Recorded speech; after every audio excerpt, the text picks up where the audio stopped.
अस्सलाम वालेकुम, कैसे हैं आप सब। तो आज हम स्टार्ट करने जा रहे हैं एक्सरसाइज 6A का क्वेश्चन नंबर 3। तो मेरे पास ये थिंक न्यू सिलेबस मैथमेटिक्स की बुक 2 है और उसका ये चैप्टर नंबर 6 चल रहा है। मैंने इस चैप्टर के नेम से एक सेपरेट प्लेलिस्ट बनाई हुई है, उसका लिंक भी नीचे डिस्क्रिप्शन में दिया हुआ है ताकि आप लोगों को इस चैप्टर से रिलेटेड तमाम सोल्यूशंस एक जगह पर आसानी से इसी प्लेलिस्ट में मिल सकें।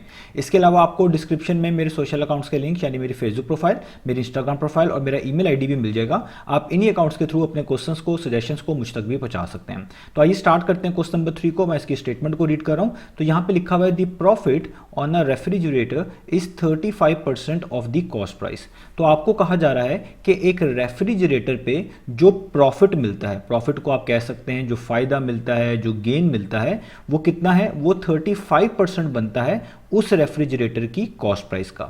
यानी रेफ्रिजरेटर की जितनी कॉस्ट प्राइस थी, जब उस रेफ्रिजरेटर को बेचा गया तो बेचने के बाद जो मुनाफा मिला, जो फायदा मिला, जो प्रॉफिट मिला, वो उसी कॉस्ट प्राइस का 35% था। ये आपको यहां पर बताया जा रहा है। और ये जो 35% है, इसको आप profit in terms of percentage भी कह सकते हैं। ये आपको परसेंटेज की फॉर्म में प्रॉफिट बताया गया है। ठीक है, आगे लिखा हुआ है इफ द प्रॉफिट इज, ये पाकिस्तानी रुपीज में गिवन है, if the profit is 2,17,000 Pakistani rupees.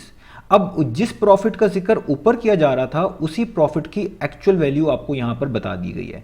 यानी आपको कहा जा रहा है कि इस रेफ्रिजरेटर को बेचने के बाद जो फायदा मिला, जो प्रॉफिट मिला, वो 2,17,000 पाकिस्तानी रुपीज था। अब याद रहे, ये वही वैल्यू है जिसके बारे में ऊपर जिक्र किया गया है। ऊपर कहा गया है कि कॉस्ट प्राइस का 35% निकालें तो वो प्रॉफिट है। और जाहिर बात है, यही अब समझा जाएगा कि अगर हम कॉस्ट प्राइस का 35% निकालते तो हमें यही नीचे वाली वैल्यू मिलती 2,17,000। बस फर्क यह है कि जो ऊपर चीज गिवन है प्रॉफिट की फॉर्म में, वो इन टर्म्स ऑफ परसेंटेज है, और नीचे जो प्रॉफिट गिवन है रेफ्रिजरेटर का, वो in terms of actual value है, यानी जितने पैसे बने होंगे। यानी एक रेफ्रिजरेटर को बेचा गया है, बेचने के बाद कुछ प्रॉफिट मिला है, वो profit in terms of percentage कितना बनता है कॉस्ट प्राइस के लिहाज से, वो भी बताया गया है। और उस प्रॉफिट की एक्चुअल वैल्यू भी आपको बता दी गई है कि ये बेचने के बाद रेफ्रिजरेटर को जो फायदा मिला होगा वो कितना मिला होगा। ठीक है, आगे लिखा हुआ है फाइंड। आपने फाइंड करके दिखाना है पहले पार्ट में कॉस्ट प्राइस, यानी इसी रेफ्रिजरेटर की कॉस्ट प्राइस कितनी थी वो फाइंड आउट करके दिखानी है। और जाहिर बात है, इसको बेचने के बाद प्रॉफिट मिला होगा, तो जिस प्राइस पे इसको बेचा गया है, जिसको सेलिंग प्राइस कहते हैं, वो भी सेकंड पार्ट में आपने फाइंड आउट करके दिखाना है। तो आपने कॉस्ट प्राइस और सेलिंग प्राइस इसी रेफ्रिजरेटर की फाइंड आउट करके दिखानी है। तो उम्मीद है आपको स्टेटमेंट क्लियर होगी। अब हम इसके सोल्यूशन की तरफ चलते हैं। तो देखें, सबसे पहले हमने कॉस्ट प्राइस फाइंड आउट करनी है। तो हमें यहाँ पे कॉस्ट प्राइस जाहिर बात है दी नहीं गई, क्योंकि फाइंड आउट हमने करनी है, तो हम इस कॉस्ट प्राइस को खुद से सपोज कर लेंगे। मैंने आपको पिछले क्वेश्चन में भी बात समझाई थी कि किसी भी चीज़ की ओरिजिनल वैल्यू को आप in terms of percentage 100% suppose कर सकते हैं। अब वो चाहे कॉस्ट प्राइस हो, चाहे कोई और प्राइस हो। तो हम मान लेते हैं कि इस रेफ्रिजरेटर की जो ओरिजिनल प्राइस थी वो 100% थी। कौन सी वाली प्राइस? Cost price. तो मैं इसी चीज़ से यहाँ पे स्टार्ट करूंगा। तो मैं यहाँ पे लेट कर लेता हूँ, let the cost price of a refrigerator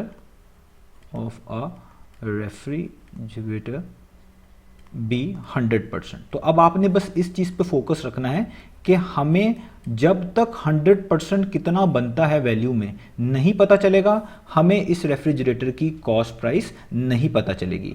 आप इस कॉस्ट प्राइस को x भी लेट कर सकते थे, उससे भी ये क्वेश्चन हो जाएगा। तो मैंने मान लिया है कि जो रेफ्रिजरेटर की कॉस्ट प्राइस है ना, वो 100% है। ठीक है, अब हमें 100% निकालना पड़ेगा कि 100% बनता कितना है वैल्यू में, तो हमें ऑटोमेटिकली पता चल जाएगा कॉस्ट प्राइस कितनी थी रेफ्रिजरेटर की। अब आप देखें, हमें क्वेश्चन में एक चीज उन्होंने खुद से बताई हुई थी कि अगर आप 35% निकालते हैं कॉस्ट प्राइस का, इस रेफ्रिजरेटर की कॉस्ट प्राइस का, तो जो प्रॉफिट बनेगा वो नीचे लिखा हुआ है, वो 2,17,000 बनता है। तो आप इसी स्टेटमेंट को यूज करेंगे। आप यहां पे लिखेंगे कि अगर हम 35% निकाल दें ऑफ किसका? कॉस्ट प्राइस का। कॉस्ट प्राइस को मैं शॉर्ट फॉर्म में लिख रहा हूं C.P। C stand for cost, P stand for price. तो अगर हम 35% ऑफ कॉस्ट प्राइस निकालें तो हमें क्या मिलना चाहिए? जाहिर बात है, उन्होंने खुद कहा है कि प्रॉफिट मिलना चाहिए, क्योंकि प्रॉफिट ही है 35% ऑफ द कॉस्ट प्राइस। तो हम यहां पे लिखेंगे कि 35% अगर हम निकालें कॉस्ट प्राइस का तो हमें क्या मिलना चाहिए? प्रॉफिट मिलना चाहिए। तो यही चीज़ हमें ऊपर से समझ आ रही है। तो अब आप यहाँ पे क्या करें, आप 35% को वैसे रहने दें। ऑफ का वर्ड यहाँ पर मल्टीप्लाई को रिप्रेजेंट कर रहा है, यहाँ पे मल्टीप्लाई का सिंबल यूज कर रहे हैं। कॉस्ट प्राइस हमें भी पता नहीं है, उसको हमने खुद से माना हुआ है 100%। 100% कितनी बनती है अभी हमने फाइंड आउट करना है। तो कॉस्ट प्राइस को हम वैसे ही लिखेंगे इज इक्वल टू प्रॉफिट। और ये प्रॉफिट नीचे दिया गया था, ये कितना था? 2,17,000 इन पाकिस्तानी रुपीज। तो हम यहाँ पे लिख देंगे 217 और आगे 3 जीरोस 1 2 3, तो प्रॉफिट के नीचे प्रॉफिट लिख दिया। अब देखिए अगर आपने कॉस्ट प्राइस निकालनी है तो आपको उसकी 100% निकालनी पड़ेगी। यहाँ पे सिर्फ कितना लिखा हुआ है 35%, तो आपको यहाँ पे 100% बनाना पड़ेगा। 100% ऑफ कॉस्ट प्राइस जो होगा वो आपको एक्चुअल कॉस्ट प्राइस जो है डिलीवर कर रहा होगा, एक्चुअल कॉस्ट प्राइस बता रहा होगा। तो अगर हमें कॉस्ट प्राइस चाहिए तो हमें 35% नहीं 100% चाहिए इसकी वैल्यू, क्योंकि हमने इसको लेट भी यही किया हुआ है। तो ये आपने याद रखना है कि यहाँ पे परसेंटेज के सिंबल के साथ जो भी चीज़ लिखी होगी ये एक तरह की मल्टीप्लाई हो रही होगी, आपने इसको इस तरह समझना है और आपने इसको यहाँ से हटाना है और दूसरी तरफ भेजना है, क्योंकि यहाँ पे 100% बनाने के लिए इस 35 को यहाँ से रिमूव करना ही करना पड़ेगा। तो आप इस तरह समझ लीजिएगा कि 35 यहाँ पर मल्टीप्लाई हो रहा था, तो ये इसको आप दूसरी तरफ मूव करेंगे तो वहाँ जाके जो 2,17,000 लिखा हुआ है वो इसको क्या कर देगा, डिवाइड कर देगा। तो यहाँ पे 35 नीचे आ जाएगा, यहाँ पे जस्ट क्या रह जाएगा, परसेंटेज का सिंबल, उसके साथ कुछ नहीं, तो आपको 1 लिखना पड़ेगा, यानी यहाँ पे रह जाएगा 1% टाइम्स कॉस्ट प्राइस। ठीक है, इस तरह आप इसको कर लें। अब देखें हमें तो 100% चाहिए ना, क्योंकि मैंने आपको ऊपर बताया कि रेफ्रिजरेटर की कॉस्ट प्राइस को हमने 100% माना है। जब तक हमें 100% यहाँ पे नहीं मिलेगा, हमें यहाँ पर उसकी दूसरी तरफ उसकी एक्चुअल कॉस्ट प्राइस नहीं पता चलेगी। तो अगर हमने 1 को 100% बनाना है तो क्या करेंगे, जाहिर बात है 1 को 100 से मल्टीप्लाई कर देंगे, और ये एक मैंने इक्वेशन की तरह लिखा हुआ है, तो आपने इस तरह समझना है कि हम दोनों तरफ 100 से मल्टीप्लाई कर देंगे। इस 1 को भी आप 100 से मल्टीप्लाई करेंगे तो ये बन जाएगा 100% ऑफ कॉस्ट प्राइस, यूँ आप कह रहे हैं। ठीक है, ये मैंने ऑफ के लिए मल्टीप्लिकेशन का सिंबल यहाँ पे यूज़ किया हुआ है, और यहाँ पर भी आपको इसी तरीके से 100 से मल्टीप्लाई करना पड़ेगा। तो इस सारी फ्रैक्शन को लिखा और मैंने इधर भी 100 से मल्टीप्लाई कर दिया। अब 100% ऑफ कॉस्ट प्राइस का मतलब यहाँ पे कॉस्ट प्राइस ही लिया जाएगा, क्योंकि हमने 100% माना ही किसको था, कॉस्ट प्राइस को। तो ये आपको यहाँ पे कॉस्ट प्राइस पता चल जाएगी और इसको आपने सॉल्व करके आपकी वैल्यू आ जाएगी। तो आप यहाँ पे लिखेंगे 217,000, ठीक है, इसको आप डिवाइड करेंगे 35 पर और मल्टीप्लाई कर देंगे किसके साथ, 100 के साथ। तो आपके पास वैल्यू कितनी आ गई, ये आ गई आपके पास 6,20,000। तो आप यहाँ पे लिख लेते हैं, यहाँ पे आप लिखेंगे 6,20,000। तो ये मैंने कॉस्ट प्राइस निकाल ली और ये पाकिस्तानी रुपीज़ में है। तो इसके स्टार्ट में हम PKR भी लिख देते हैं, इसको थोड़ा सा एडजस्ट कर लेते हैं ताकि यहाँ पे हम पाकिस्तानी रुपीज़ को भी मेंशन कर सकें। तो ये हमारे पास आ गया पाकिस्तानी रुपीज़ PKR। तो इसका मतलब इस रेफ्रिजरेटर की जो कॉस्ट प्राइस थी वो थी 6,20,000। ये मैंने आपको भी यहाँ पर फाइंड आउट भी करके दिखा दी। तो देखिए पहला पार्ट तो हमारे पास हो गया। अब आपने सेकंड पार्ट करना है। सेकंड पार्ट में आपको कहा गया था आपने जस्ट सेलिंग प्राइस बतानी है इस रेफ्रिजरेटर की। तो अब आपने ऐसा फॉर्मूला चूज़ करना है जिसमें जो आपकी गिवन इन्फॉर्मेशन है उसकी यूज़ पॉसिबल हो सके और उसकी मदद से आप आसानी से सेलिंग प्राइस निकाल सकें।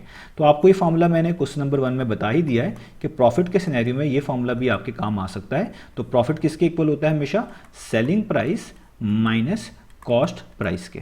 ठीक है, तो अब आपको प्रॉफिट भी यहाँ पर पता है, कॉस्ट प्राइस भी आपको पता है, तो सेलिंग प्राइस आप बड़ी आसानी से फाइंड आउट कर सकते हैं। प्रॉफिट कितना था, वो था 2,17,000। तो आप यहाँ पे लिख देंगे प्रॉफिट की जगह पे 2,17,000 और सेलिंग प्राइस आपने जाहिर बात है फाइंड आउट करनी है, इसको वैसे ही रहने दें, माइनस वैसे ही रहने दें। कॉस्ट प्राइस ऊपर है 6,20,000, तो इसकी जगह पे लिख दें 6,20,000।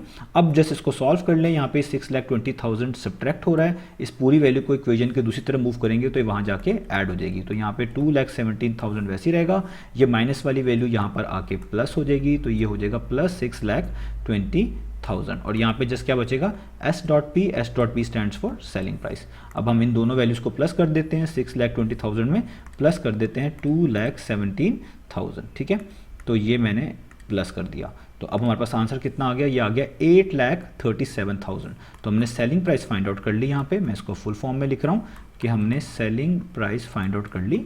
ये भी पाकिस्तानी रुपीज़ में होगी तो PKR ही यूज़ करेंगे और वो प्राइस कितनी बन रही है, 8,37,000। 8,37,000। तो ये हमने अपने आंसर को फाइंड आउट कर लिया। तो इस तरीके से हमने कॉस्ट प्राइस और सेलिंग प्राइस को फाइंड आउट करना था। आप याद रखिएगा, आप इस क्वेश्चन में कॉस्ट प्राइस को एक्सपोज भी करके कर सकते हैं। और यहाँ पर मैंने आपको काफ़ी चीज़ें इस जगह पे जो समझाई हैं उसमें आप खाली ऑफ का वर्ड ही यूज़ कर सकते हैं, इधर मल्टीप्लिकेशन की जगह पे वो भी बेटर रहेगा, जस्ट समझाने के लिए कि आपको ये चीज़ पता चले कि एक तरह का मल्टीप्लिकेशन वाला प्रोसेस हम यहाँ पर कर रहे होते हैं, तो मैंने यहाँ पर यूज़ किया। अदरवाइज़ आप ऑफ भी लिखते रहेंगे तो वो भी आई थिंक सो बहुत बेहतर लगेगा। तो ये चीज़ें हमने यहाँ पर कर ली। इंशाल्लाह अब आपको नेक्स्ट वीडियो में मिलूंगा बाकी सॉल्यूशंस के साथ।